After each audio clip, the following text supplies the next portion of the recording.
The gun was already out when the door opened. Kang Dae-ho had not raised his voice once during the entire meeting.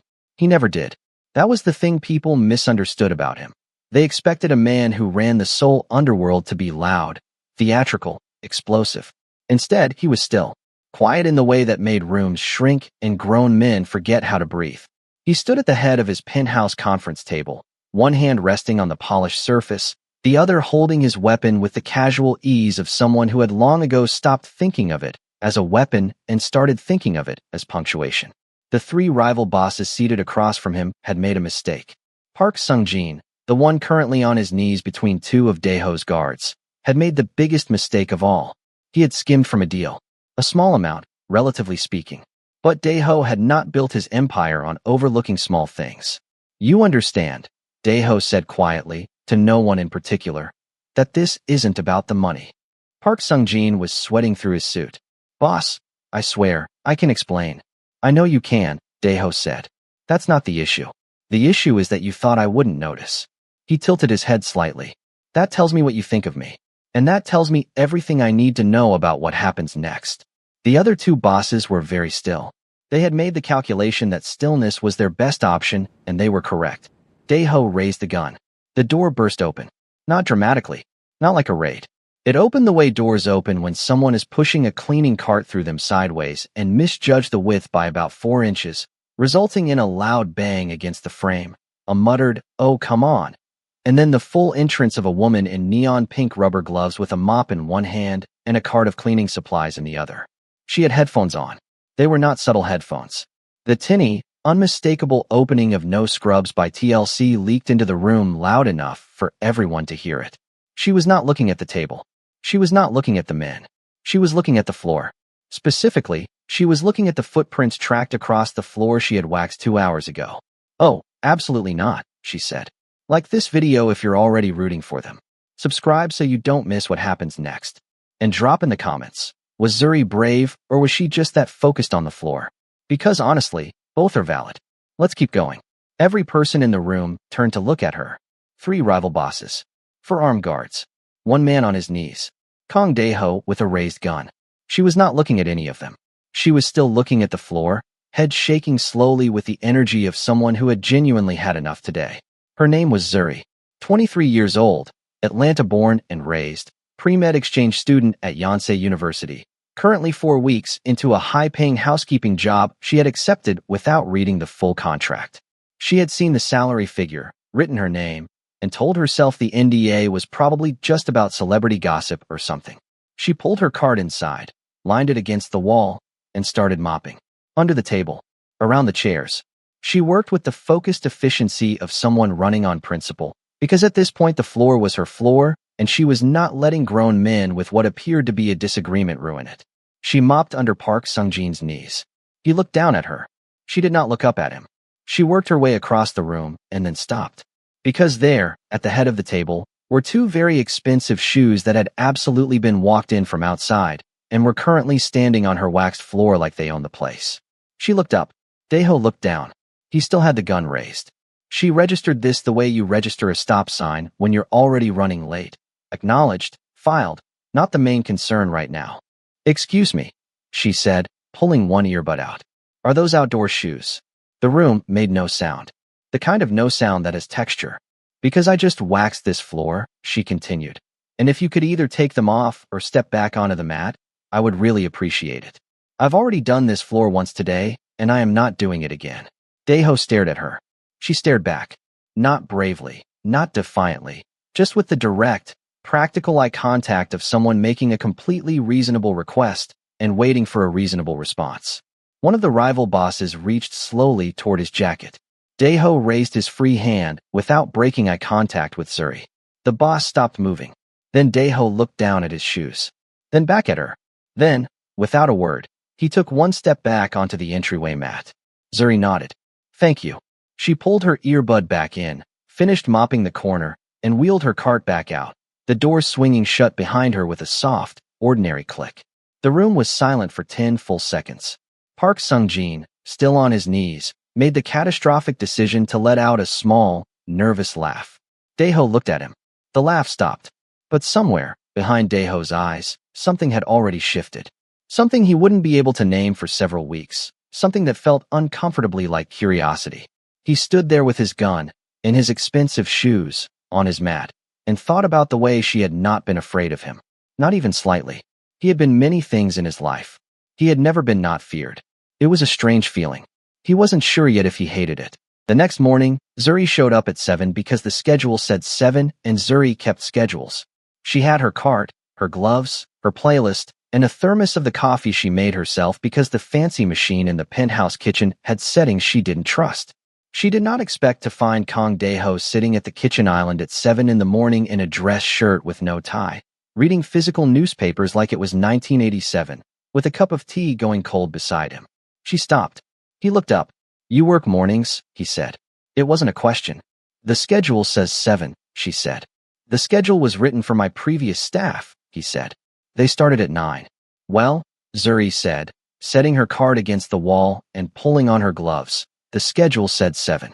So, she moved to the sink and started on the dishes that had been left from the night before, because dishes waited for no one, and certainly not for this conversation. She heard him turn a page. She washed dishes. He read his newspaper. The silence between them was not uncomfortable, which was itself uncomfortable to Dae-ho, who was used to silence being a tool he used on other people. "You weren't afraid," he said finally. She turned off the faucet. "Of what?" "Yesterday." She turned around, drying her hands on a cloth. She looked at him the way people look at someone who has said something that is technically true, but somehow incomplete. "I mean," she said slowly, "there was a gun. I noticed the gun. I'm not completely unaware. You mopped under a man who was about to be shot. I mopped under a man who was kneeling on my clean floor," she corrected. "Whatever else was happening was between y'all." She turned back to the sink. "I just work here." Dae-ho was quiet for a moment. Most people would have run. Most people didn't just spend 2 hours waxing that floor. She glanced at him sideways. Also, running felt like it would have made things weird. Sometimes you just gotta act like everything is normal, and 9 times out of 10 people just go with it. He looked at her for a long moment. Something moved across his face. Not quite a smile, not quite anything he had a name for. "That's either very wise," he said, "or very stupid." "In my experience," Zuri said, pulling out the dish rack, "the line between those two things is mostly just confidence." He looked back at his newspaper, but he didn't read it. He just looked at it. And that, without either of them knowing it, was the beginning. 3 weeks into the job, and Zuri had developed a theory about Kang Dae-ho. He had been raised by a schedule and a silence and not much else, and nobody had ever once told him that existing didn't have to be this exhausting. She watched him from the edges of rooms the way you watch a storm system, with respect, with distance, with the awareness that getting too close had consequences. He moved through his own penthouse like a man performing an inspection, always checking, always calculating. His guards rotated in shifts with military precision. His meals arrived exactly on time. He ate them alone, at the island, reading documents, and he was finished in under 15 minutes every single time. It was, in Zuri's professional opinion, deeply sad. She didn't say this to anyone. She just filed it away in the part of her brain that her mother called her fixing instinct, and her older brother called the reason you need to mind your business, Zuri. She minded her business. Mostly. It started with the food almost by accident. She'd had a Sunday, a day off, and she'd cooked, the way she always cooked when she was homesick, which was aggressively and in large quantities. Mac and cheese from scratch, the real kind, the kind that required 3 cheeses and an opinion. Honey butter cornbread, smothered chicken with gravy. Her mama's recipe, made from memory and phone call verification because she was not about to disrespect the dish by guessing. She ate her portion. She looked at the rest. She thought about Dae-ho eating his precise, colorless, chef-prepared meal in 15 minutes of silence. She packed the leftovers into one of the prep containers and left it in the staff refrigerator, labeled with his name in permanent marker, telling herself it was just so no one else would eat it. This was a half-truth at best. The next morning she found the container in the dish rack, washed. There was a sticky note on it in handwriting that was extremely neat for someone who ran an organized crime syndicate. What was that cheese? Not a question. A statement of experience. She read it twice and then stood in the kitchen alone and grinned, so wide her face hurt. She didn't acknowledge it. She just made sure the next container she left had even more of the mac and cheese and a little less of everything else. 3 days later, another note. The bread. What is it called? She wrote back on a separate note. Cornbread. It's a southern thing. You're welcome. The next morning her note had a response. South of where? She laughed out loud in an empty kitchen. Atlanta, Georgia, United States. The South. Look it up. He looked it up. She knew because 2 days later she came in to find a printed Wikipedia article about Southern American cuisine sitting on the kitchen counter with several lines underlined in pen. She stood there looking at it for a long time, feeling something she absolutely refused to name, and then she went and did her job. The bullet wound happened on a Thursday. She had come back to the penthouse late because she had left her phone charger and she was not buying another one, and the side entrance code still worked after hours, and she had honestly expected the place to be empty. The kitchen light was on. She almost called out. She didn't know why she stopped herself. Instinct. Maybe. The same instinct that had kept her walking calmly through a room full of guns. She moved quietly down the hall and looked through the kitchen doorway, and she saw him. He was sitting on a stool at the island. His jacket was on the counter beside him. His dress shirt was open at the side, and he had it pressed against his ribs with one hand. And his jaw was set in the way jaws set when a person has decided that acknowledging pain is optional, and they are choosing not to. The cloth was white when he started. It was not white anymore. Zuri stood in the doorway for a moment. She did the internal math. This was not a small scrape. This was a graze, maybe, or something worse, the kind of thing that had a story attached to it that she was not going to ask about. She also did the separate calculation that he was alone, which meant he had not called a doctor, which meant he was sitting in his kitchen at 11 at night doing this by himself, because that was just the kind of man he was.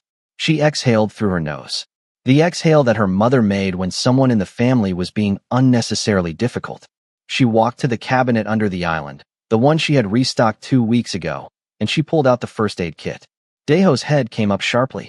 His eyes were alert in the way his eyes always were, but underneath that was something she had never seen on him before. Surprise. Just for a flash. Then the usual stillness returned. You're here late, he said. Forgot my charger. She set the kit on the counter, opened it, and started sorting through it with the efficient calm of a pre-med student who had done 4 semesters of clinical observation. Move your hand. He looked at her. She looked back.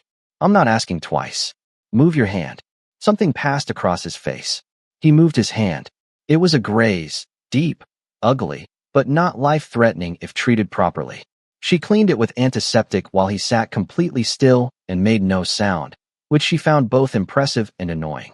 You know, she said, pressing gauze against the wound with steady pressure. Most people, when they get shot, tell someone. I wasn't shot, he said. It grazed me. Oh, well, if it grazed you, then it's totally fine that you're sitting in a kitchen alone at 11 o'clock bleeding. She did not look up from her work. My mistake. He was quiet. You could have called someone, she said. I didn't need anyone.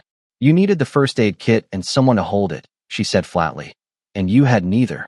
She began wrapping the wound with careful, practiced movements. That's the thing about needing help, Daeho. Needing it and admitting it are 2 different things, but only one of them actually fixes the problem. She had used his name. First time. It came out like it had always been there, waiting. He noticed. She felt him notice, the slight shift in the air. You're not going to ask what happened, he said. No. Why not? She tied off the bandage and finally looked up at him. Because it's not my business. My business is the floor and apparently also this. She snapped the first aid kit shut. But for the record, whatever toxic work environment produced a Thursday night like this one, I'm putting my opinion about it on the table right now, and my opinion is that it is not worth it. He looked at her for a long moment. In the kitchen light, he looked younger than he did in the daylight. Or maybe just more tired. Maybe those were the same thing. You're not afraid of me, he said. The same thing he had said before. But this time it sounded less like an observation and more like something he was still trying to understand. She picked up the kit to put it back. I already told you. I'm from Atlanta. You keep saying that like it explains everything. It explains a lot more than you'd think. She put the kit away and turned back to him. You should sleep. And tomorrow you should see an actual doctor. She picked up her phone charger from the counter where she'd left it. Good night, Daeho. She left. He sat in the kitchen alone for a long time after, one hand resting over the bandage she'd wrapped, in the quiet of a penthouse that felt, for the first time, like it had recently been occupied by someone else. Like something warm had passed through it and left a trace. He pressed his fingers lightly against the bandage. Neat. Precise. She had done it better than his usual medic. He thought about her hands, the steadiness of them, the fact that they had not shaken once. He sat there in the kitchen for a long time and did not sleep for several hours, and when he finally did, he could still faintly smell vanilla and antiseptic and something that was neither of those things, something he didn't have a word for yet, something that was becoming, slowly and without his permission, his favorite thing in a room. The mall was Daeho's idea, and it was, by every measure, a disaster. He had thought about it for 4 days. This was embarrassing in itself. Kang Daeho did not deliberate about things. He made decisions the way other men breathed, automatically, without visible effort. He had decided the fates of men, the outcomes of deals worth hundreds of millions, the structure of an entire criminal empire, all with less internal negotiation than the 4 days he spent thinking about how to ask Zuri if she wanted to go somewhere that he didn't ask. That would have required saying words he wasn't sure how to arrange. Instead, he told Minjun to clear his afternoon, told his driver to be ready at 2, and then appeared in the kitchen doorway at 1:55 while Zuri was reorganizing the pantry shelves and said, with all the warmth of a weather report, "You're coming with me." She turned around slowly. "Am I? I have an afternoon free. You've been working 6 days straight. So this is..." She tilted her head. What exactly? He had not prepared for follow-up questions. An outing. She looked at him for a long moment. He was in a suit, naturally, because Daeho appeared to own no clothing that was not a suit. His expression was carefully neutral, which she had learned was the expression he wore when he was trying very hard not to look like he was trying. She put down the can of beans she was holding. "Okay," she said. "Give me 10 minutes." He had expected more resistance. The lack of it did something complicated to his chest that he chose not to examine. The mall was a Daeho solution to a problem he had defined incorrectly. He had bought out the afternoon. Every store, cleared of other shoppers. Security positioned at the entrances. The whole building quiet and gleaming and entirely at their disposal. Because when Daeho decided to do something, he did it completely or not at all. Zuri walked through the entrance, looked down the long, empty, echoing corridor of luxury storefronts, heard the sound of her own footsteps coming back at her from every direction, and stopped walking. "Why is it empty?" she said. "I arranged it. You bought out a mall. For the afternoon." She turned to look at him. He was watching her with the focused attention he gave everything, waiting for the gratitude, the delight, the reaction he had, in his limited experience, seen from people when given expensive things. She looked back at the empty mall. "Daeho," she said carefully, "this is giving haunted building. This is a jump scare waiting to happen. I feel like something is about to come out of that Zara." He blinked. "It's private. No crowds. You can go anywhere. I don't want to go anywhere in a building that sounds like this." She took a few steps, and her footsteps echoed dramatically. She stopped, took a few more. Echo. She looked at him. "You hear that, right? That's not a shopping experience. That's a horror movie scene setter. You thought I'd like an empty mall." She said it gently, not unkindly, the way you'd correct a very well-meaning person who had gotten something fundamentally wrong. "Okay, can I tell you something? Shopping isn't about the stuff for me. It's about the chaos of it. The samples, and the people, and the guy selling phone cases who always overestimates how much you want a phone case. This," she gestured at the gleaming emptiness, "this has no soul." He stood there in his suit in his bought-out mall, and he looked, for just a moment, like someone who had given directions to a place that did not exist. She watched his face and felt something in her chest go soft. Because he had done this, the whole enormous, ridiculous, expensive gesture, and it was wrong in every way, but it wasn't wrong in intention. He had been trying. In the only language he knew, she took a breath. She reached out and took his hand. He went very still, like a large animal that had not been touched gently in a long time and didn't know what to do about it. "Come on," she said, and pulled him back toward the exit. "I'm taking you somewhere actually good." He let her pull him. He didn't know why. He was not a man who was pulled anywhere. And yet his feet moved and his hand stayed in hers. And he followed her out into the Seoul afternoon like someone who had forgotten, temporarily, that he was supposed to be in charge of things. The street market was everything the mall was not. It was loud. It smelled like sesame oil and fish and something frying and the particular cold air smell of a Seoul evening coming in at the edges of the afternoon. Strangers moved in every direction. Children cut between adult legs. A vendor shouted a price. Somewhere nearby, Someone was listening to music with no irony whatsoever. Daeho walked through it like a man trying to defuse a bomb. His eyes went everywhere. His jaw was set. 3 times in the first 2 minutes his hand shifted toward his jacket, and 3 times he stopped it. "Nobody here is going to do anything," Zuri said, without looking at him. "You don't know that. I know that man is worried about his fish cakes, and that woman is arguing with her daughter about something, and that guy over there is just really committed to his hadiak."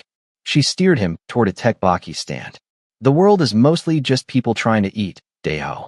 You've been in the threat assessment business so long you forgot that." He had no response to this.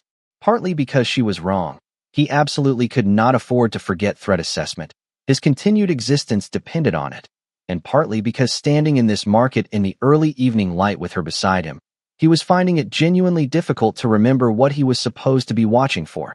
She ordered for both of them without asking what he wanted, which should have irritated him and instead felt like something else entirely. The tekbaki came in a paper container, bright red sauce, steam rising. She handed him a skewer without ceremony. He looked at it. "It's spicy," she warned. "I can handle spicy. I'm telling you this as someone who watched you turn red eating my food and then finish all of it anyway," she said. "It's spicy." He took a bite. It was, in fact, extremely spicy. His eyes watered. He swallowed it and took another bite because he was Kang Dae-ho and he did not concede points about spice tolerance. She was already on her 3rd piece, totally unbothered. And then she hit one that was apparently in a different heat category than the others because she pulled it away from her mouth and immediately started fanning herself with her free hand, eyes wide, making a sound that was halfway between a gasp and a laugh. That one, she managed, was an attack. That wasn't food. That was a personal attack. And then she laughed. The real laugh. The one he had heard once before and had been, without intending to, collecting. It came from somewhere unguarded, and it was too big for the moment and completely unself-conscious, and it hit him in the center of his chest like a structural event. He watched her laugh at herself, at the spice, at nothing, at everything, with the total freedom of someone who had never learned to make herself smaller. "You have sauce," he said, and his voice came out quieter than he intended. She was still laughing. "Where?" He reached over. His thumb touched the corner of her lip, just for a second, and wiped the sauce away. It was a gesture he had not planned. It arrived before he could stop it. They both went still. The market moved around them. The vendors called out. The strangers passed. The evening folded in at the edges. Zuri looked at him. He looked at her. Neither of them said anything for a moment that lasted longer than moments usually do. "Daeho," she said finally, very quietly. "Yes. I know." She searched his face. He let her, which was itself remarkable, because Kang Dae-ho did not let people look at him. He looked at people. The direction mattered. But he let her look, and he looked back, and the market was loud and warm and full of strangers, and he was not checking for snipers. He had completely forgotten about the snipers. He was thinking about the way the evening light was doing something specific to the angles of her face, and how the laugh was still sitting somewhere in his chest like it had found a room and decided to stay. "Okay," she said softly. Not to him. To herself. Like she was processing a calculation. "Okay," he repeated. She looked at him for one more moment. Then she turned back to her tekbaki. "Finish your food," she said. Her voice was steady, but there was something in it now. Something warm and slightly undone that had not been there before. He turned back to his food. He finished every piece that on the walk back. Their hands found each other again without discussion, and neither of them mentioned it. And neither of them let go. Min Jun watched them come back on the security feed. He watched his boss, the man who had not smiled in years, the man whose name made rival gangs rearrange their schedules, the man who had built a criminal empire on the principle that attachment was a liability, walk through the penthouse entrance in his expensive suit with sauce from a street market on his cuff, and something on his face that Min Jun had not seen in a very long time, something that looked uncomfortably like peace. Min Jun sat with that for a long time. He told himself what he had been telling himself for weeks, that this was a problem. That Dae-ho was distracted. That a man who forgot to check for snipers was a man who was going to get himself killed. That this woman, this girl from Atlanta with her cleaning cart and her loud laugh and her complete absence of appropriate fear, was a liability wrapped in pink rubber gloves. He told himself he was being rational. He told himself, sitting alone in the security room, watching his boss look at someone the way people look at things they have decided to keep. that what he was about to do was for the good of the organization. He picked up his phone. He made a call, and somewhere across the city, in an office that smelled like cigarettes and old money, a man named Seo Jinwoo picked up and listened and smiled and said, "Tell me more about this woman." The shift happened slowly, and then all at once, the way most real things do. Daeho started leaving earlier for his morning meetings, so he could be back by the time Zuri arrived at 7. This was a fact he did not acknowledge to himself or anyone else. He simply noticed, over the course of 2 weeks, that 7 o'clock had become a time of day with more gravity than it used to have. That the kitchen felt different when she was in it. That his tea was colder on the mornings she came in later than usual because he had been sitting there longer, reading the same page of the newspaper without registering a single word. She noticed. She didn't say anything about it directly, because she was smart enough to know that pointing at something fragile could break it. But she started making enough coffee for 2, leaving his cup on the counter near the newspapers, and if she noticed that he never asked for it, but always drank it, she kept that to herself. They talked in the mornings. Not about anything serious, not at first. She would tell him about her classes. She was studying pre-med, and she had opinions about every professor, and she shared them in full, with commentary and dramatic reenactment when the situation called for it. He would listen. He was, she realized, a better listener than almost anyone she had ever met. He didn't interrupt. He didn't look at his phone. He set down his newspaper and listened the way you listen when something actually matters to you. Sometimes he asked questions. Small ones. The professor who reassigned the test, did he explain why? And your study group, are they at the same level as you? And once, very quietly, after she had mentioned offhand that her scholarship money was tight this month, how tight? She had waved that off. I'm fine. I always figure it out. He had said nothing. But 2 days later, the house manager had quietly informed her that there was a discretionary bonus attached to her pay for exceptional service, and the amount was exactly what she had described being short. She had stared at the number in her bank account notification for a full minute in the hallway outside the kitchen, and then she had walked in and looked at him across the island and said nothing, and he had looked up from his newspaper and said nothing, and they had both continued their morning in total silence that felt like a full conversation. You didn't have to do that, she said finally, refilling his coffee. I don't know what you're referring to, he said. Okay, she said. She set the coffee down next to his hand. Her fingers brushed his knuckles. Neither of them moved for a second. Thank you anyway, she said quietly. He looked at her hand near his. You're welcome, he said. For whatever it is you're thanking me for. She smiled. He looked back at his newspaper. But for the rest of the morning, he kept the newspaper at the same page. The conversations got longer. The morning stretched. She started sitting down at the island across from him instead of working while they talked, and he stopped pretending he was reading. They argued about things, not angrily. The way 2 people argue when they are actually very interested in each other's brains. She thought he was too transactional in how he saw people. He thought she was too optimistic about human nature. People are mostly good, she said one morning, chin resting in her hand. People are mostly interested in what benefits them, he said. That's not the same as not being good. It's not the same as being good either. You only think that because everyone around you wants something from you. She tilted her head. What would you think about people if none of them needed anything from you? He was quiet for a moment. It was a real question and it deserved a real answer, and he was a man who had not been asked real questions in a long time. I don't know, he said finally. I've never had the opportunity to find out. She looked at him with something that was not quite pity and not quite tenderness, but lived in the neighborhood of both. That's the saddest thing I've ever heard, and I've taken a class on medical ethics. He almost smiled. She was close enough to see it, the small movement at the corner of his mouth that his face seemed to try and then decide against. She filed it. She was keeping a collection of his almost smiles the way some people keep receipts. Not sure what they were for yet, just sure they were going to matter eventually. The night everything changed began the way bad nights usually begin, ordinarily. Zuri was walking back from the convenience store 2 blocks from campus, earphones in, recording a voice memo to her mama back in Atlanta. It was the kind of voice memo that was technically a monologue, which was fine because her mama was used to this.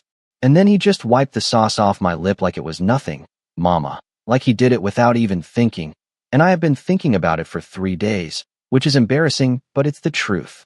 She heard footsteps and registered them as belonging to the general population of Seoul, which was enormous, and did not recalibrate this assessment quickly enough. The men were professional. Two of them, from behind, moving fast. She had time to feel the grab, to pull against it, to drop her phone. And then the street was gone, and she was in a car moving through the city, and the voice memo was still recording on the sidewalk. Which is the truth, and I just need you to pray for me specifically about this, because I don't know what I'm doing. The phone recorded the sound of soul traffic for another 40 seconds, and then the screen timed out and locked. Daeho was in the middle of a meeting when Min-jun set the phone down on the table in front of him. On the screen was a photo. Zuri, seated in a chair in what looked like a warehouse, wrists zip-tied, completely upright, expression unreadable. Not panicked. He stared at that, not panicked. Even now. Below the photo was an address and a number and the words, "Come alone or don't bother." The room was very quiet. Daeho looked at the photo for a long time. He looked at her face in it, at the way she was holding her chin up, at the fact that she had clearly decided, even in this, that she was not going to give them the satisfaction of seeing her afraid. Something moved through him. Not panic. Not rage, exactly, though rage was there. Something colder and more total than rage. Something that had been quiet for years and had just woken up and was not interested in being reasonable. He stood up. "Sir," one of his lieutenants said, "we should mobilize. Full team. The warehouse district, we know those buildings, if we take the east entrance." "Stay," Daeho said. Everyone stopped. "Sir, all of you, stay." He picked up the phone, put it in his jacket pocket, checked his weapon. "This is personal, boss," Min-jun said, and his voice had something in it that might have been guilt if you were paying very close attention. "You can't go alone. That's not rational." Daeho turned and looked at him. Min-jun went quiet. There was something in Daeho's face that had not been there before. Not the cold, controlled stillness of a man running calculations. Something raw. Something that looked, to everyone in the room, like a man who had just discovered he had something to lose and was prepared to burn everything down over it. "Nobody follows me," Daeho said. "That's not a request." He walked out. The warehouse was in the southern district, 40 minutes from the penthouse. Daeho made it in 22. He came in quiet, the way he always came into places, reading the perimeter, counting exits, noting positions. 6 men that he could identify, armed, spread between the entrance and what he estimated was the interior room. He was almost to the secondary entrance when he heard voices. Not distressed voices, arguing voices. He slowed. The argument was, as far as he could tell, about a television show. The ending made no sense. She sacrifices everything to go back to him, and then the last scene is just them standing in a field. The field was symbolic. Of what? Of grass? It's symbolic of grass. You have no emotional range. That scene was beautiful. I cried. You cried because you were manipulated. A very loud clang. Then silence. Then, in a voice he recognized immediately, steady, unimpressed, with the faint lilt of Atlanta underneath everything. "Okay. That one doesn't count because he wasn't even paying attention. Can we get back to why the ending was objectively mid?" Daeho moved to the door. He came through with his weapon raised, already moving, reading the room, and stopped. 5 men on the floor. One sitting against the wall with his hands over his head, very emotionally compromised, not currently a threat. One standing in the middle of the room, looking at the door, holding a large cast-iron skillet with the ease of someone who had decided it was a reasonable thing to be holding. Zuri looked at him. Her wrists had zip-tie marks on them. There was a small cut on her cheek from the grab. Her posture was completely composed. The way posture is when a person has been composing it very deliberately for a while and is relieved to finally be able to stop. "You're late," she said. He lowered his weapon slowly. He looked at the men on the floor. He looked at the skillet. He looked back at her. "Also," she said, glancing down at his side, where a graze from the perimeter approach had opened his jacket slightly. "You're bleeding on my floor again." It came out of him before he could stop it. A laugh. Real, full, ungoverned. The kind that had not come out of him in years. The kind he had forgotten was still inside him somewhere. It came out wrong at first, like a sound a person makes when they've had the wind knocked out of them. And then it became an actual laugh, and it filled the warehouse and surprised both of them. Zuri stared at him. She had never heard him laugh. She felt it hit her somewhere under her ribs, that sound. Rough and unpracticed, and completely undefended. "How?" he managed. "I brought the skillet in my tote bag when they grabbed me." She set it down on a crate. "I wasn't leaving it." "That's a good skillet, Daeho. You brought a cast-iron skillet to a kidnapping. I brought it from your kitchen to my kitchen duties, and they interrupted. That's on them." She crossed her arms. I also told them the crash landing on you finale was narratively unsatisfying, and that started a debate, and then I handled it. You knocked out 5 armed men with a skillet. One at a time, she said, and I talked the rest into enough of a distraction. I am not going to act like it was clean because it wasn't. She paused. Are you still laughing? No, he said. He was, slightly. Come here. She looked at him for a moment. Then she walked across the warehouse floor toward him, stepping around one of the unconscious men, and when she got close enough, he put one hand on the side of her face and looked at her, at the cut on her cheek, at her eyes, at all of her, with an expression that was not controlled at all. That was just entirely what it was. You're all right, he said. Not a question. A fact he was confirming. I'm all right, she said. Her voice was steady, but her eyes were bright. I'm going to have someone look at that cut. I know. And then we're going to talk. She held his gaze. I know that too. He didn't move his hand from her face for another moment. She let him keep it there. Outside the warehouse, Sol moved and breathed and continued. And in here, everything had simplified down to this. 2 people standing very close together in a room where something had almost gone very wrong, grateful, separately and together, that it hadn't. The drive back to the penthouse was quiet. Not the silence of 2 people with nothing to say. The silence of 2 people with too much to say and not enough certainty yet about where to begin. Zuri sat in the back of the car with a medical compress against her cheek, courtesy of Daeho's driver who had appeared at the warehouse exactly 4 minutes after they walked out, because apparently stay was an instruction his staff interpreted loosely when it came to his safety. Daeho sat beside her, not across from her, the way he usually positioned himself in the car, commanding, contained, the full width of the back seat between them. He sat beside her. Their shoulders were almost touching.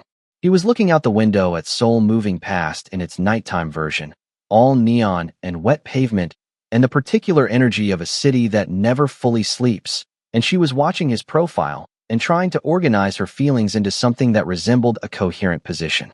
She was not succeeding. Min Jun gave them my location, she said finally. It wasn't a question. She had heard enough in the warehouse, in the fragments of conversation before the debate about K-dramas had served as her opening, to understand the shape of what had happened. Daeho didn't turn from the window. Yes. Your right hand. Yes.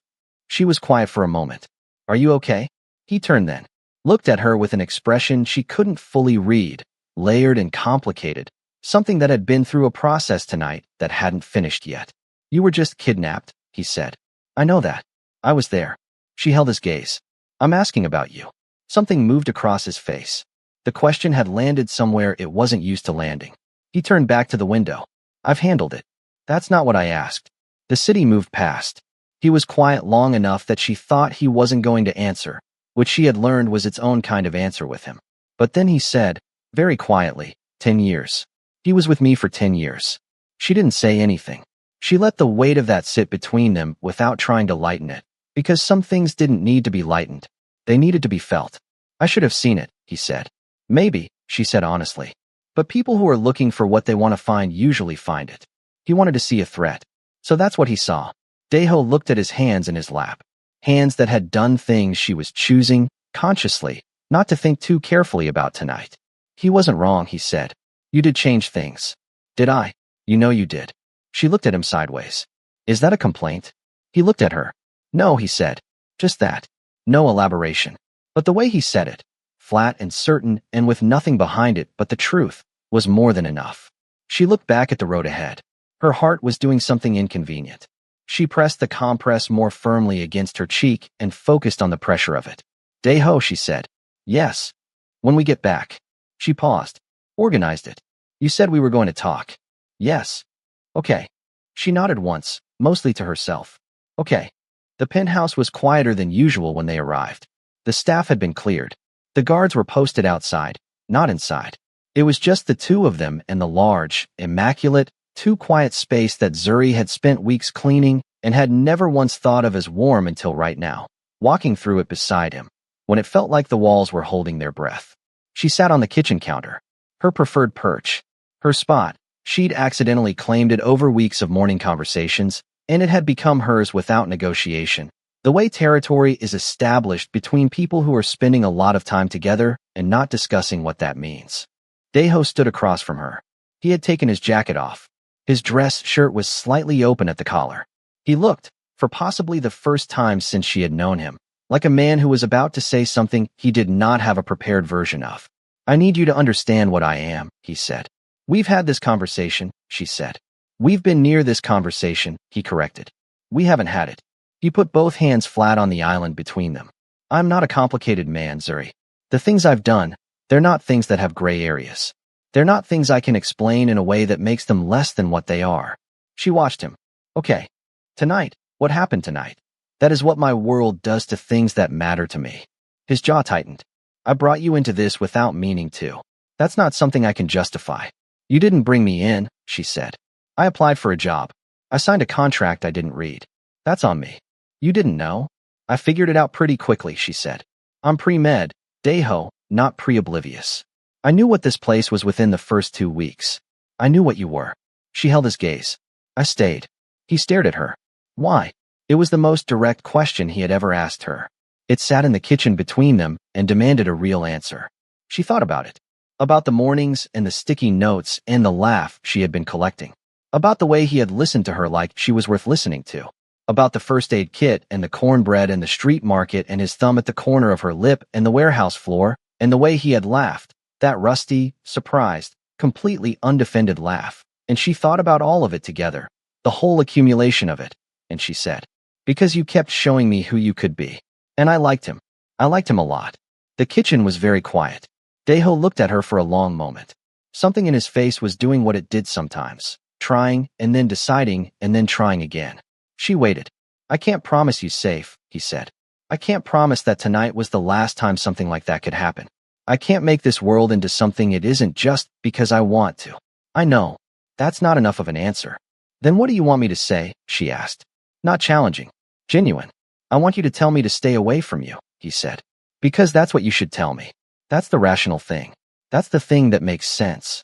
She looked at him for a long time. Outside, Seoul hummed and buzzed and went about its business. In here, a man who had not asked anyone for anything in years was standing in his kitchen asking her, without quite using the words, to make a decision that he did not have the right to make for her. She had always respected that about him, even before she had understood it. He did not take.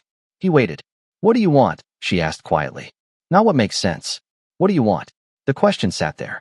He looked at her on the counter, her neon pink gloves tucked in her pocket, her compress still in her hand, her eyes steady and entirely unafraid. And he said, with the simplicity of a man who had stopped performing, I want to not be the reason something happens to you. That's not an answer to what I asked. Yes, it is. He held her gaze. If I tell you what I want, you'll stay. And if you stay, eventually. Daeho. She put the compress down. Stop writing the ending before you know what the story is. He stopped. She slid off the counter and stood in front of him. Close. Close enough that she had to look up at him, and he had to look down, and the distance between them was not much at all. I'm going to tell you something that my grandmother told me, she said. She said that the people worth keeping in your life are the ones that make you want to be better. Not perfect. Just better than you were yesterday. He was very still. You don't scare me, she said. The situation scares me. Tonight scared me. I'm not going to lie to you about that. But you, she shook her head. You've been nothing but careful with me. Since day one. She paused. I want you to figure out who you want to be, Daeho. That's it. That's the only thing I'm asking. Just figure out who you want to be. He stood there looking at her with an expression that was entirely unguarded, that had nothing behind it except what it was. And what it was a man seeing, for the first time in a very long time, something he wanted to move toward instead of away from. He reached out. His hand came up to the side of her face, his thumb very careful near the cut on her cheek, and she leaned into it slightly the way people lean into warmth without deciding to. The world I built, he said quietly. I can't dismantle it overnight. I'm not asking you to. She held his gaze. I'm asking you to want to. He searched her face. Everything she had just said was sitting in his chest, rearranging things. He thought about the last decade, the empire, the silence, the cold efficiency of a life he had constructed like a machine and run like a machine, and been running still even as something in him had been slowly, quietly, and without his permission, looking for a door. I want to, he said. Quietly. Completely. She nodded once. And then she did something she had been not doing for weeks. She closed the remaining distance and put her arms around him, her face against his chest, and held on. He stood very still for a moment. The stillness of someone who has not been held in so long they have forgotten what the protocol is, what you do with your arms, how much pressure is the right amount. Then his arms came around her. Slowly, carefully, like handling something he was terrified of breaking. They stood in the kitchen for a long time. Outside, Sol continued. The empire he had built was still out there, still running, still breathing. None of that had changed. But inside this kitchen, holding this woman who had walked into a room full of guns and asked him about his shoes, Kang Dae-ho felt, for the first time in longer than he could precisely remember, like a person rather than a position. The plan took 6 weeks to build. It was Zuri's idea, structurally, though she would always claim she just asked the right questions, and he built the thing himself. Which was true. But she was the one who sat across from him at the kitchen island one morning and said, "What does retire look like for someone like you?" And then stayed quiet while he thought about it, really thought about it, for the first time. The answer was complicated. You didn't simply resign from the Seoul underworld. There was no exit interview, no 2 weeks notice, no box of desk items carried to the elevator. There were alliances to unwind, debts to settle, territory to distribute in a way that didn't immediately ignite a power war. And there was the matter of Kang Dae-ho himself, a man whose continued existence, in the circles he ran, was a variable others had opinions about. The only clean exit, they both understood without saying it first, was one where he no longer existed to exit. "Faking your death?" Zuri said one evening, levelly, like she was proposing a study schedule. "It's been done," Dae-ho said. "Successfully? By people less thorough than me." She considered this. "What do you need?" He looked at her. "You'd help me. I'm pre-med. I understand death certificates probably better than you do." She tilted her head.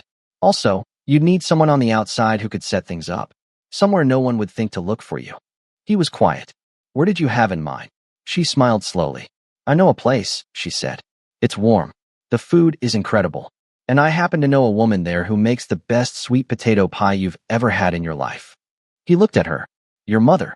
"She already thinks you need feeding," Zuri said. "She doesn't know who you are. She just knows I mention you too much in our phone calls." She paused. She said, and I quote, "Bring him home, baby. He sounds lost." Dae-ho said nothing for a moment. Something crossed his face that she had learned to recognize. The expression he got when something touched a place that hadn't been touched in a long time, and the place was tender because of it. The orange sat in his hand, half peeled, forgotten. Dae-ho heard the shoes first. That was the thing about a life lived in rooms where the wrong sound meant everything. You never fully stopped listening. Even here, in this warm Atlanta cafe on a Sunday afternoon, with the smell of coffee and fresh waffles drifting from the kitchen, with Zuri across from him stealing his orange slices and arguing about something her professor had said on Thursday, even here in a floral shirt with the Georgia sun coming through the window at the exact angle that made everything look like a photograph of a life you had always wanted. He heard the shoes. Italian leather. Hard sole. Deliberate heel strike. The walk of a man who wanted to be heard coming and had calibrated exactly how much noise to make. The music shifted. The easy Sunday R&B that had been playing through the cafe speakers since they sat down warped and slowed like a record losing power, the warmth draining out of it, replaced by a silence that had texture and weight and was not peaceful at all. Zuri stopped mid-sentence. She had learned, in all the months of knowing him, to read his stillness. The different qualities of it. The way his shoulders sat when he was simply quiet versus the way they sat when he had clocked something and was processing it, and would tell her only what she needed to know, and only when she needed to know it. She read this one in under a second. Her eyes moved to the man pulling out the chair at the table directly behind them. Charcoal gray suit. Perfectly pressed. Completely, deliberately wrong for an Atlanta Sunday afternoon where everyone else in the cafe was in linen or denim or the specific comfortable clothing of people who had nowhere important to be. This man had somewhere important to be. He had dressed like it. He sat down with his back to them and placed 2 objects on his table with the slow, rehearsed precision of someone who had practiced the gesture until it was theater. A neon pink cleaning glove. Stained dark at the fingertips, the color of something that had dried a long time ago and was never going to wash out. A gold-plated Interpol badge. Zuri stared at the glove. Her brain moved through it slowly. That color, that specific, particular, aggressively cheerful neon pink she had picked off a convenience store shelf in Seoul because they were discounted and she liked them and they made her easy to find in a supply closet. She had owned 3 pairs. One she had with her always. One she had kept at the penthouse. One she had last seen the night of the warehouse, tucked into her tote bag beside a cast-iron skillet. The tote bag that had been taken from her when they grabbed her off the street. The tote bag that had never been returned. Her mouth went completely dry. Beside her, Daeho's hand had stopped above the orange slices. He had not moved it. He was listening, reading, running calculations behind eyes that had gone very quiet in the way that meant the opposite of quiet on the inside. He had not looked at the man yet. He was building the picture from sound and peripheral information the way he had always built pictures, completely, before committing to a single visible reaction. The man in the charcoal suit looked out at Peachtree Street through the cafe window. Atlanta moved past him, unbothered. Sunday traffic. A couple walking a dog. A kid on a bicycle. The ordinary motion of a city with no idea what was happening inside this building.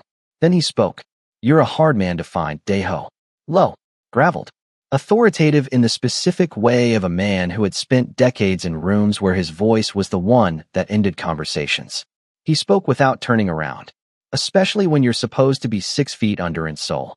The words landed in the warm cafe air and sat there like something heavy dropped on a glass surface. You heard the impact, and then you waited to find out if it would hold. Zuri heard the voice and felt the bottom drop out of her stomach. She knew that voice. She had known that voice since before she could form complete sentences. It had read her stories at bedtime and argued with her about curfew and called her every Sunday for 23 years with the same opening line, "How's my girl?" And she had heard it on the phone 2 weeks ago when she had told him she was settled, that Atlanta felt like home again, that she was happy. She had not told him about Daeho. Not really. Not the truth of it. Her lips moved on their own. Dad. The word came out as a whisper. A child's word, not a grown woman's, pulled from somewhere involuntary and deep.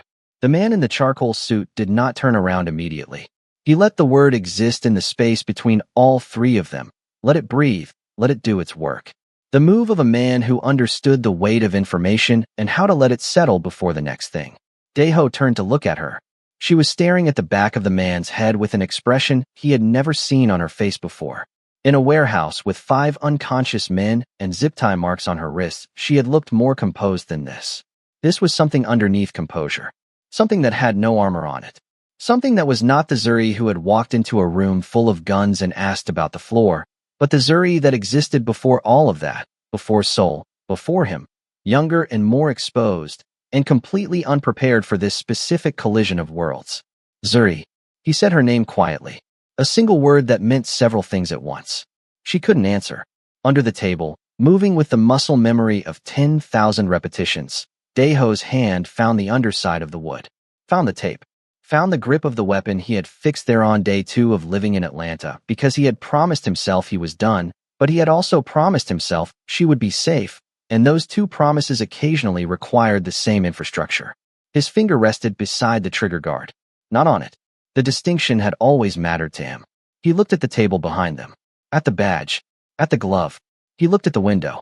The 3 black SUVs arrived without urgency, which was its own kind of statement. They didn't screech. They slid. 3 vehicles, dark-windowed, positioning with the unhurried coordination of a team that had done this many times and had no concern about the outcome. One at the front entrance to the cafe. One at the side street that led to the parking lot.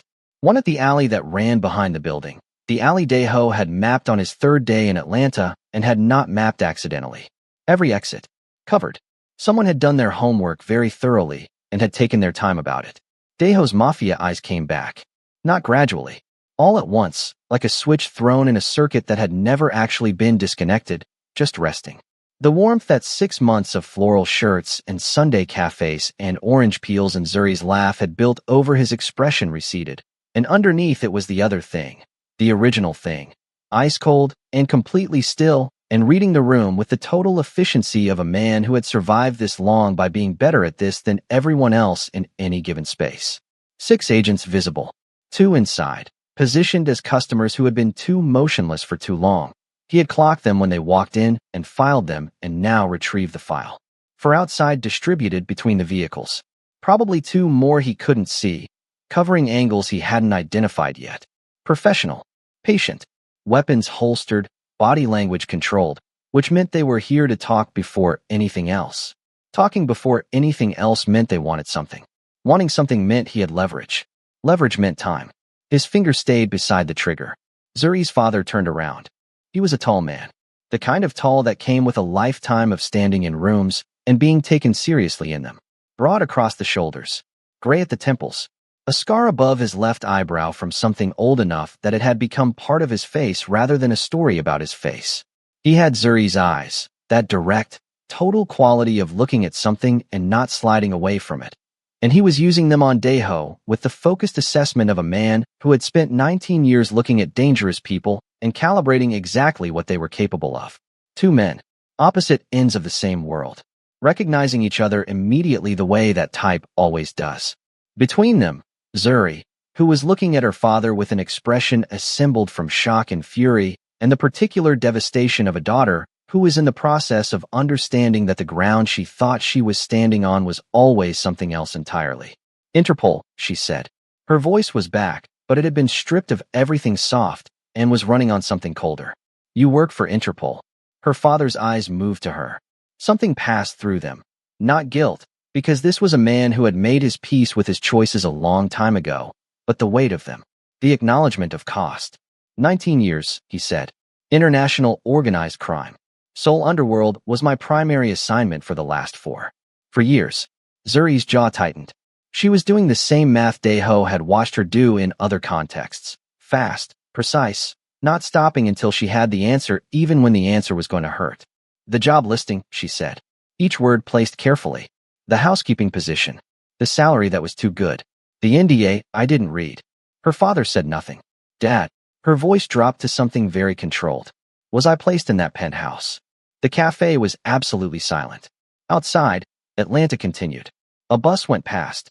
Someone laughed on the sidewalk. The world beyond the window had no idea. You were never supposed to get close to him, her father said quietly. Proximity placement. Routine access operation. We needed visibility inside that building, and you needed. Was I placed there? She said it again. Not louder. Heavier. A pause that was its own answer. Yes, he said. The word landed. Zuri sat with it for a moment. Sat with the full architecture of it. 8 months in Seoul. The job she had found at exactly the right time in exactly the right place. The contract she had signed without reading. Every morning in that kitchen. The first aid kit. The street market. The warehouse. All of it sitting on a foundation she had not known existed and was now seeing clearly for the first time. The warehouse, she said. Very quietly now. When I was taken. The 6 hours I was in that building alone before I handled it myself. She looked at her father. Where were your people? His jaw tightened. The first fracture in the control. We experienced a communication. Where were your people, Dad? A pause. We lost the signal. We were re-establishing. I knocked out 5 armed men with a skillet, she said. By myself. Because your operation lost its signal. She pressed both hands flat on the table. I could have been killed. You put me there, and I could have been killed, and you lost the signal. Zuri.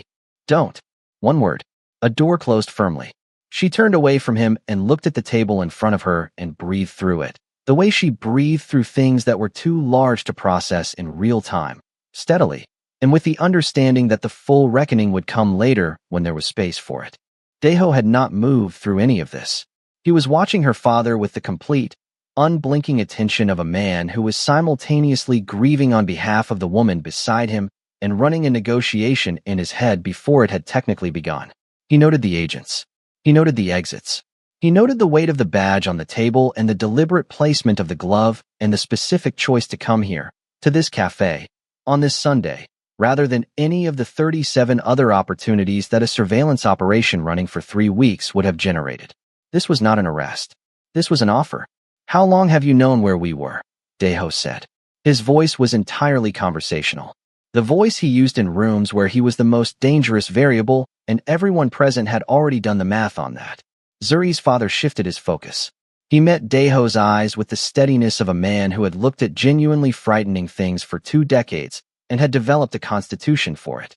3 weeks after you landed in Atlanta, he said. And you waited. Identity confirmation takes time. Your death certificate was very convincing. A pause. Something in it that was almost professional respect. You covered every layer. Immigration, biometrics, financial trail. Whoever helped you build the new identity knew what they were doing. Daeho said nothing. Beside him, Zuri stared at the table. The CO Brotherhood, her father continued. He put both hands flat on the surface, a mirroring of Zuri's earlier gesture that was either unconscious or calculated. Daeho suspected the latter. 19 years of case building. 19 years of watching them dismantle our operations from the inside, because they have infrastructure we can't map. Every witness we've developed has either flipped or disappeared. Every financial trail dead ends in a shell company we can't crack. He looked at Daeho steadily. You built the original structure. You know where every wall is. You're the only person alive with the complete picture. Silence. You want my cooperation? Daeho said. I want to offer you something in exchange for it, her father said. Full immunity. Properly constructed legal death. Not your version, which is good, but our version, which is permanent and globally filed. New identity that survives any level of scrutiny from any agency in any country. Kong Daeho stops existing in every database on Earth, permanently and officially. He paused. You get to keep whatever life you've been building here. Daeho looked at him for a long moment. Then he looked at Zuri. She was looking at her father with the expression of a woman doing the very hard work of holding two true things at the same time. That she was furious at this man, and that she understood him. That he had used her, and that he had also spent 19 years trying to dismantle something genuinely worth dismantling. That she loved him and was not going to say so right now, and was not going to pretend she didn't. She turned to Daeho. Her eyes found his across the small cafe table, in the Sunday afternoon light, with 3 SUVs outside and 8 agents positioned around them, and an Interpol badge sitting 12 inches away. She didn't tell him what to do. She never had. She just looked at him the way she always looked at him. Fully, without reservation, with the complete and steady belief that he was capable of being more than the worst thing he had ever done. He held her gaze for a moment. He thought about the weapon under the table. He thought about the exits. He thought about the calculation. 8 agents, 3 vehicles, a man who had 19 years of experience and had waited 3 weeks and chosen Sunday, and chose this cafe, and chose to come with an offer instead of a warrant. He thought about 6 months of floral shirts. He thought about orange peels and Sunday mornings and the way Atlanta light came through apartment windows in the early hours when the city was still quiet and she was still asleep, and he would stand in the kitchen making coffee thinking that he had not known his entire life that a morning could feel like something worth protecting. He thought about who he wanted to be. He took his hand off the weapon. He reached for an orange slice. He ate it slowly. He set the rind down on the edge of the plate and folded his hands on the table and looked at Zuri's father with the unhurried composure of a man who had just made a decision and was at peace with it. Everything in writing, he said. Signed, countersigned, filed in 3 jurisdictions before I say one word about anything. He paused. And I want a week before anything starts. 1 week. Just us. He didn't look at Zuri when he said it, but the us was entirely for her. Zuri's father looked between them. The full picture assembling in his expression, not the target and the asset, not the criminal and the operation, but 2 people sitting across from each other in a Sunday cafe in Atlanta who had found each other inside an impossible set of circumstances and built something real in the middle of it. Something that had survived a warehouse and a fake death and 6 months of reinvention and was apparently going to survive this too. He looked at his daughter for a long moment. Something in his face receded. The agent, the operation, the 19 years, and left behind just a father looking at his child and seeing, perhaps for the first time, that she had not been only a variable in his equation, that she had become someone's reason for an entire recalculation. I'll make the call, he said quietly. He reached for the Interpol badge. He looked at it. He set it back down. Daeho reached for another orange slice. And then the agent by the door moved. Not urgently, not aggressively, just shifted, touched his earpiece, listened to something for 3 seconds, turned back toward the cafe interior, and looked at Zuri. Not the look of an agent accounting for a civilian, not professional inventory, something specific, something that had received new information and was updating its assessment of her accordingly, recategorizing her from one column into another, and the column it was moving her into was not the safe one. Zuri didn't see it. She was looking at her father. Daeho saw it. Every part of him went absolutely still. His hand stopped above the orange. His eyes tracked from the agent to the earpiece to the expression to the way the man had positioned himself slightly differently after the call. Weight redistributed, attention reorganized, the almost imperceptible shift of a professional reorienting around a new primary concern. New information, received in the last 30 seconds. About Zuri specifically, Daeho ran the calculation. He ran it fast, and he ran it completely, and what came back was not clean. What came back said that whatever her father had placed on this table, the immunity, the offer, the weak, the clean ending, was one layer of an operation that had more layers underneath it. Layers that had not been disclosed at this table. Layers that had a specific and deliberate interest in Zuri that went beyond proximity placement and 8 months of housekeeping. Something about her had been the point from before the beginning. He looked at her father. He looked at the agent. He looked at the 3 SUVs outside sitting in the Atlanta Sunday heat, patient and permanent. His face showed nothing. He picked up the orange slice. He ate it. He looked at Zuri when she glanced at him, and he gave her the warm, steady look that said it's all right. We're all right. The look she had learned to trust, and he gave it to her completely and genuinely because whatever was coming, he needed her calm for the next 60 seconds. But behind it, 3 moves ahead, already moving, already planning the shape of what needed to happen next. Kang Daeho, the man in the floral shirt, the man who had retired, the man who had chosen orange peels over empire, was already somewhere else entirely. He had not survived this long by being surprised twice. His hand moved under the table, found the tape, found the grip. He didn't draw it. He just made sure it was there. Because this was not over. This had never been close to over. And the woman across from him, the one who had walked into a room full of guns with neon pink gloves and a mop and had never once been afraid of the right things, she did not yet know that she had been the center of something much larger than a housekeeping job, much larger than a proximity placement, much larger than a father's 19-year operation against a Korean crime syndicate. But Daeho knew. He could see the shape of it forming in the space between the agent's repositioned stance and the earpiece and the 3 vehicles outside, and the look that had lasted exactly 1 second too long. He set down the orange rind. He looked out at Peachtree Street, at Atlanta going about its Sunday, at the ordinary, golden, completely unaware afternoon continuing on the other side of the glass. He looked at Zuri. She was looking at her father and asking him something quietly, working through it, doing what she always did, facing the thing directly, without looking away. Not her, he thought. Whatever this is, not her. He would burn every remaining piece of what he knew, every name and every structure and every buried financial thread of the CO Brotherhood's entire operation to make sure of that one thing. He always had been 3 moves ahead. He just hoped, for the first time in his life, that 3 was enough. What this story is really about is simpler than its plot. It is about the cost of the walls we build to survive and the specific miracle of the person who makes you want to open a door in them. Daeho did not become good because Zuri asked him to. He became better because she saw, before he did, that better was already in him, waiting, patient, collecting dust behind everything the world had needed him to be. And Zuri did not stay because she was fearless. She stayed because she had decided, quietly and completely, that he was worth the fear. That is not a small thing. In a world that is very good at making people into instruments, assets, variables, proximity placements, leverage, choosing to see someone as a person and being seen back is the most dangerous and most necessary act there is. They are not finished. They are never going to be finished. But they are together, and they are honest, and they are 3 moves ahead. That is enough. That has always been enough. Thank you for staying until the last word. If this story found you at the right moment, if it made you feel something true, that was always the whole point. We will see you soon.